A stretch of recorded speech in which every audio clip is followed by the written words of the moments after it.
नमस्कार बच्चों, आज हम देखते हैं वृत्त की त्रिज्या खंड का क्षेत्रफल जो आपको परिमाप करना है। उसमें जो जो जो कंपोनेंट आपको काम आएंगे उन सभी को इस वीडियो में कंप्लीट करेंगे। ठीक है जी। तो आज की क्लास में हम वृत्त की पूरी डिटेल लेंगे।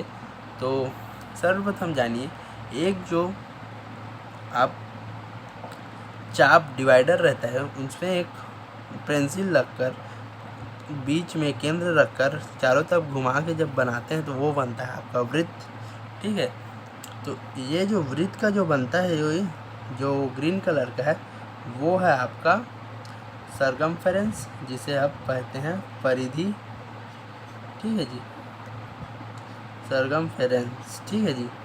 और यहाँ से आप रख कर पूरा वृत्त बनाते हैं वो होता है आपका सेंटर।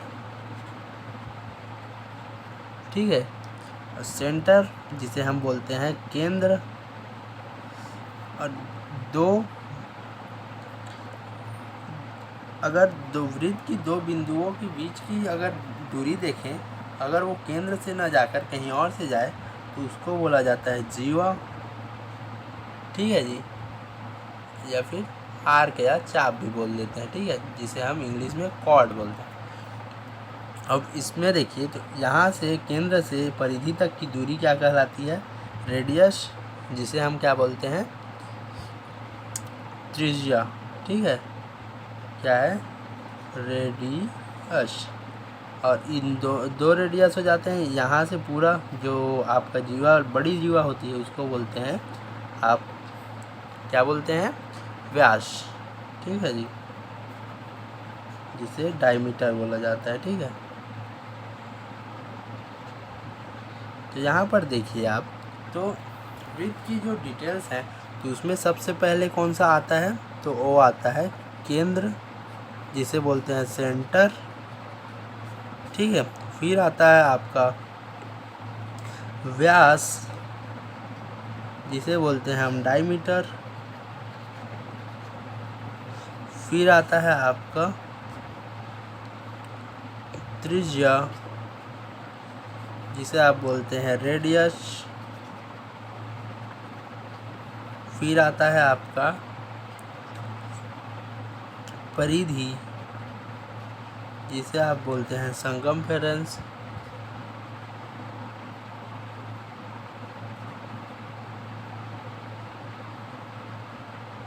ठीक है जी।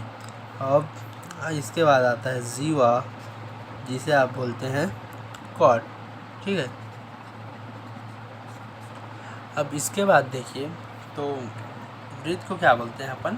सर्कल बोलते हैं। ठीक है, तो ये जो पूरा है आपका वृत्त है, इतनी जो है त्रिज्या है, ये वाली है केंद्र सेंटर वाली। यहाँ से यहाँ तक की दूरी जो कहलाती है वो त्रिज्या। यहाँ से यहाँ तक की दूरी कहलाती है व्यास, जिसे डायमीटर बोलते हैं। यहाँ से पूरी जो गोला बना है उसको बोलते हैं परिधि। और यहाँ से यहाँ तक की जो कहलाती है वो है जीवा, ये वाली। ठीक है जी। तो इसमें आप देखोगे तो आर्क भी बनता है आपका, जिसे आप एक बोल देते हो चाप। ठीक है, तो अब मैं आपको परिधि के बारे में बता देता हूँ कि किस प्रकार किसी वृत्त की परिधि निकाली जाती है। ठीक है, तो आप किसी की परिधि निकाल रहे हैं, समझिए। तो परिधि निकालने के लिए आपको क्या क्या की आवश्यकता है? आपको चाहिए किसी भी वृत्त का रेडियस, जिसे हम बोलते हैं त्रिज्या। फिर इसके बाद आता है आपका, अगर आपको व्यास दिया है तो इसको आधा करके भी निकाल सकते हो। ठीक है, तो परिधि में आपको वृत्त की परिधि निकालने के लिए क्या क्या चाहिए? ये व्यास और चाहिए पाई। ठीक है, अब व्यास को, रेडियस को हम कैसे दर्शाते हैं? छोटी आर से। तो और ये डायमीटर को कैसे दर्शाते हैं? 2r से। ठीक है, क्योंकि ये डबल होता है।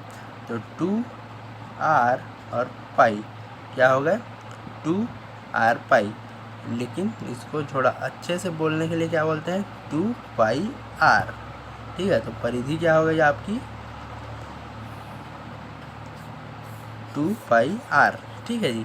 तो अब मैं इसी से रिलेटेड आपको इसको एरिया और कुछ कुछ को जानने की कोशिश करते हैं। अब यहाँ देखिए, तो आपको पूछ रहा है वृत्त का क्षेत्रफल, एरिया ऑफ सर्कल। अब मान लीजिए आपकी जो त्रिज्या है वो है क्या, आर, क्योंकि रेडियस है तो इसको आर से ही डिनोट करते हैं, ठीक है, छोटी आर से।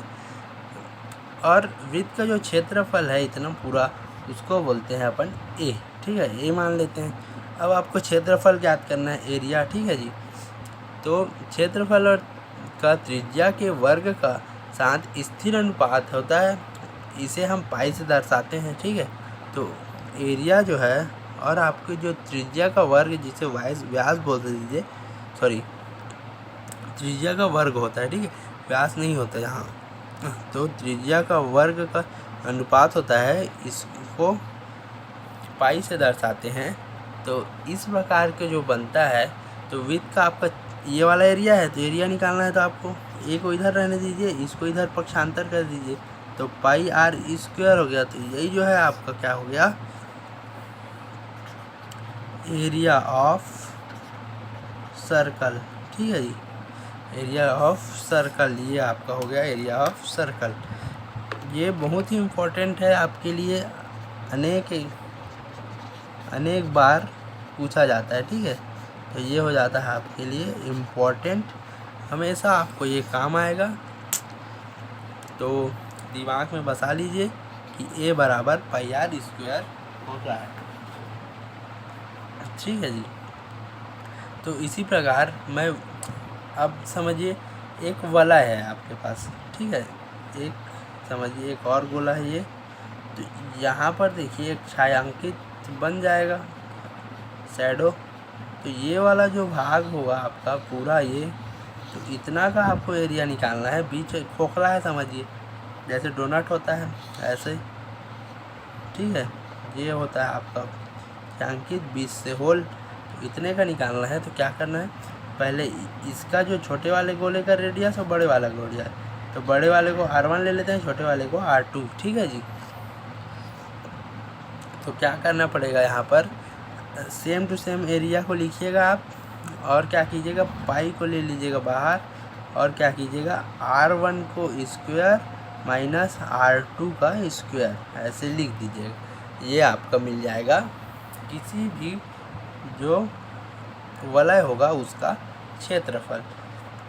तो इसके बाद मैं दिखाता हूँ आपको वृत्त की चाप की लंबाई कैसे निकालते हैं।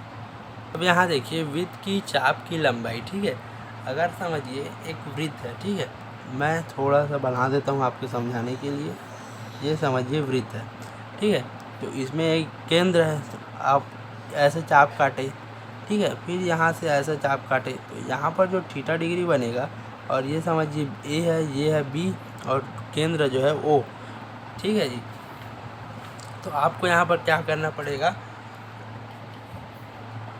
यहाँ पर वृत्त की चाप की लंबाई याद करनी है, ठीक है जी। तो वृत्त का त्रिज्या क्या है आपका, त्रिज्या है आर, और परिधि क्या होती है 2 पाई आर, पिछले बार बताया, ठीक है। चूँकि चाप द्वारा केंद्र पर जो ओ है पर बना कोण वो समानुपाती है लंबाई के, तो कोण बराबर चाप बटे त्रिज्या होता है। आप लोग जानते होंगे इसका सूत्र, कोण बराबर क्या होता है, चाप बटे त्रिज्या, ठीक है जी। अब चाप बटे त्रिज्या को, अब वृत्त की परिधि क्या होती है 2 पाई आर, है ना जी, परिधि। अब परिधि को अपन क्या लिख सकते हैं, चाप की लंबाई, चाप की लंबाई निकालोगे तो क्या होगा, परिधि रहेगा आपका, और जो ये थीटा डिग्री है वो गुणा रहेगा इससे, और 360 का नीचे में भाग रहेगा। तो यहाँ पर theta upon 360 degree into 2 pi r हो जाएगा। ये हो गया आपका वृत्त के चाप की लंबाई, length of the arc of the circle, ठीक है जी। तो इसी प्रकार हम लोग इसी त्रिज्या खंड का क्षेत्रफल देखते हैं। खंड की क्षेत्रफल, जब अब देखो यहाँ आप, ये है आपकी लंबाई, अब इसी को आपको क्षेत्रफल ज्ञात करना है। तो इतना जो छायांकित भाग निकलेगा उसको क्या करना है, आपको इसका एरिया निकालना है। तो इसके लिए क्या कीजिएगा, यही सूत्र है आपका, जो यहाँ पर लेंथ निकालने के लिए जो परिधि का सूत्र रहता है उसके जगह एरिया का सूत्र लगाना है। तो थीटा अपॉन हो जाएगा 360 डिग्री और इनटू हो जाएगा पाई आर का स्क्वायर। ये जो है आपको मिलेगा, ये जो मिलेगा ये है आपका आंसर। ठीक है जी, क्षेत्रफल के लिए, वृत्त के किसी भी चाप के क्षेत्रफल के लिए। ठीक है, तो आज की क्लास में बस इतना ही। वृत्त की सारी जानकारी मैं उम्मीद करता हूँ आपको समझ आया होगा। एक बार और मैं बता देता हूँ कि वृत्त का ये होता है त्रिज्या, पूरी लिख दे तो ये होता है व्यास, जिसे डायमीटर बोलते हैं, इसको रेडियस, आधे को रेडियस, पूरे ये गोल है उसको बोलते हैं परिधि। ठीक है, अब बीच में ऐसे काट दिए उसको बोलते हैं जीवा, जिसे कॉर्ड बोलते हैं। और इसके बाद ये वाला होता है केंद्र। ठीक है जी, तो आपकी जीवा अनेक जगहों से ऐसे हो सकती हैं, ऐसे हो सकती हैं, या फिर ऐसे हो सकते हैं। ठीक है, अनेक प्रकार की जीवाएँ बन सकती हैं। ठीक है, तो जीवाओं की संख्या बहुत सारी हो सकती है एक वृत्त में, असंख्य। ठीक है, तो अगली क्लास में मिलते हैं इससे रिलेटेड क्वेश्चंस लेके, जो आपको बहुत ही मददगार होंगे आपके परीक्षा के लिए। ठीक है, बाय बाय, टाटा, सी यू।